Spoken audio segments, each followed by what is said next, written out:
Meu irmão, minha irmã, celebramos hoje a festa da Ascensão do Senhor.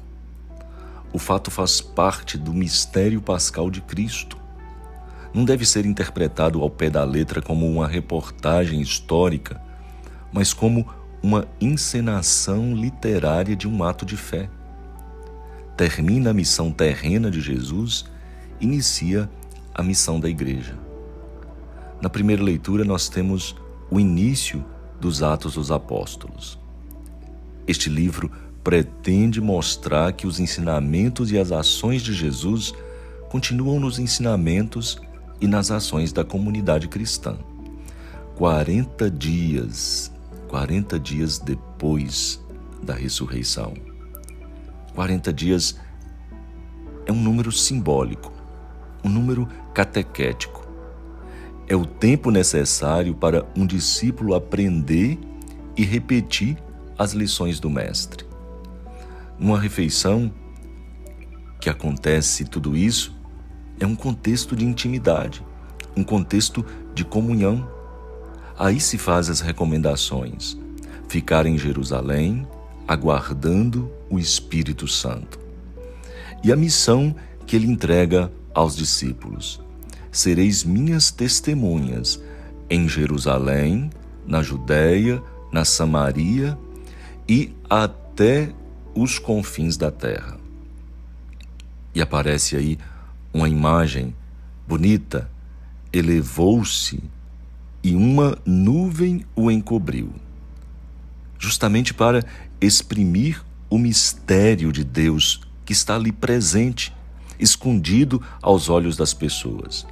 E os anjos convidam os discípulos a não ficarem de braços cruzados olhando para o céu, alienados, mas para descer e fazer o mesmo caminho de Jesus, seguir o caminho do ressuscitado.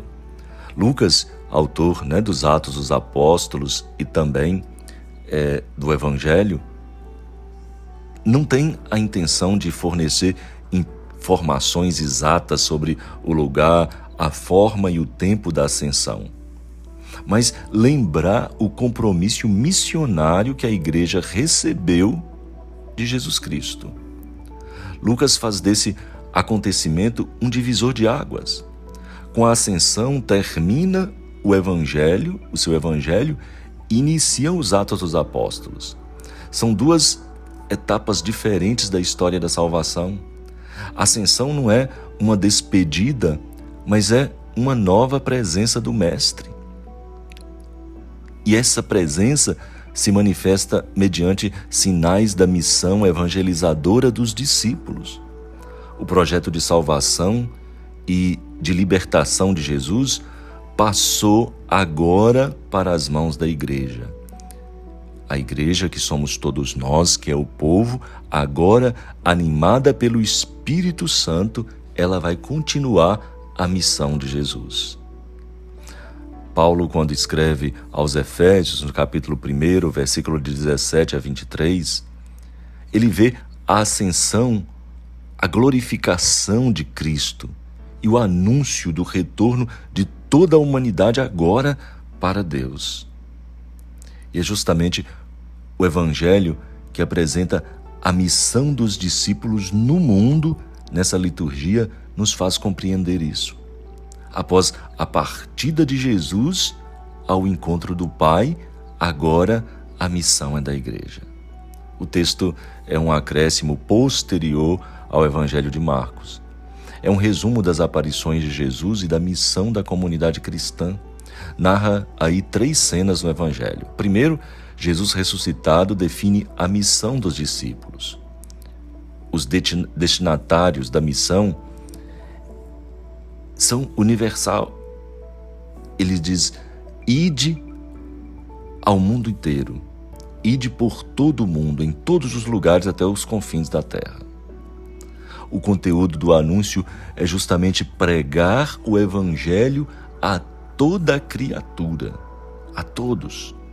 A palavra Evangelho na boca de Jesus designa o anúncio do reino que suscita a fé e o acolhimento da salvação. Para as comunidades cristãs, é o anúncio de um grande acontecimento. Em Jesus Cristo, Deus veio ao encontro dos homens, manifestou-lhes o seu amor, inseriu-os na sua família, convidou-os a integrar a comunidade do reino, ofereceu-lhes a vida definitiva. O anúncio do Evangelho obriga os homens a uma opção. Quem aderir à proposta de Jesus chegará à vida plena, à vida definitiva. E a obra missionária será acompanhada de sinais. E esses sinais atestarão a autenticidade e a continuidade da ação libertadora de Jesus, do Mestre. Os sinais são: expulsarão demônios, falarão novas línguas, resistirão ao veneno das serpentes, curarão doentes impondo as mãos. Jesus parte ao encontro do Pai, ele sobe ao céu e senta-se à direita de Deus, mostra a soberania, do poderio, do senhorio, porque agora ele é Senhor da história, Senhor do universo. Não é o afastamento de Cristo da humanidade, do mundo, mas uma nova presença no mundo. Os discípulos, eles partem ao encontro do mundo, mas a fim de concretizar a missão que Jesus havia lhes confiado. Os discípulos então partiram e pregaram por toda parte, diz o Evangelho. Na ação missionária, os discípulos eles não estão sozinhos. O Senhor os ajudava, confirmava a sua palavra pelos sinais. A igreja é essencialmente uma comunidade missionária, cuja missão é testemunhar no mundo a proposta da salvação e libertação de Cristo. Meu irmão, minha irmã, a ascensão de Jesus nos faz lembrar a nossa ascensão. Ele subiu não para se afastar da nossa humanidade, mas para nos dar a esperança de que um dia iremos ao seu encontro onde ele nos precedeu. A nossa vocação missionária. A igreja é uma comunidade missionária. E essa missão é testemunhar no mundo a proposta de salvação e de libertação que Jesus veio trazer aos homens.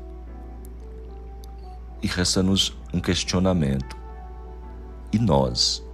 Vivemos o ideal missionário conscientes de que na Igreja de Cristo todo batizado é missionário? Meu irmão, minha irmã, o Papa Francisco nos dá uma mensagem quando ele nos pede para comunicar o Evangelho. No Dia Mundial das Comunicações, ele diz: vem e verás. Comunicar encontrando as pessoas onde estão e como são. Vir e ver pressupõe sair da presunção cômoda do já sabido. E mover-se e ver, estar com as pessoas, ouvi-las. Deixar de lado a informação construída nas redações para sair à rua, encontrar pessoas para verificar informações. Para conhecer, é necessário encontrar, permitir que quem está à minha frente fale comigo, deixe que o seu testemunho chegue até mim. Todos estamos chamados a ser testemunhas da verdade, a ir, ver, partilhar. E o Papa reza e pede a nós para rezar com ele. Senhor, ensinai-nos a sair de nós mesmos e partir à procura da verdade. Ensinai-nos a ir e ver, ensinai-nos a ouvir, a não cultivar preconceitos, a não tirar conclusões precipitadas. Ensinai-nos a ir onde não vai ninguém, a reservar tempo para compreender, a prestar atenção ao essencial, a não nos distrairmos com o supérfluo, a distinguir entre as aparências enganadoras e a verdade. Concedei-nos a graça de reconhecer as vossas moradas no mundo e a honestidade de contar o que vimos. Louvado seja nosso Senhor Jesus Cristo, para sempre seja louvado. Abençoe-vos o Deus Onipotente, o Pai, o Filho e o Espírito Santo.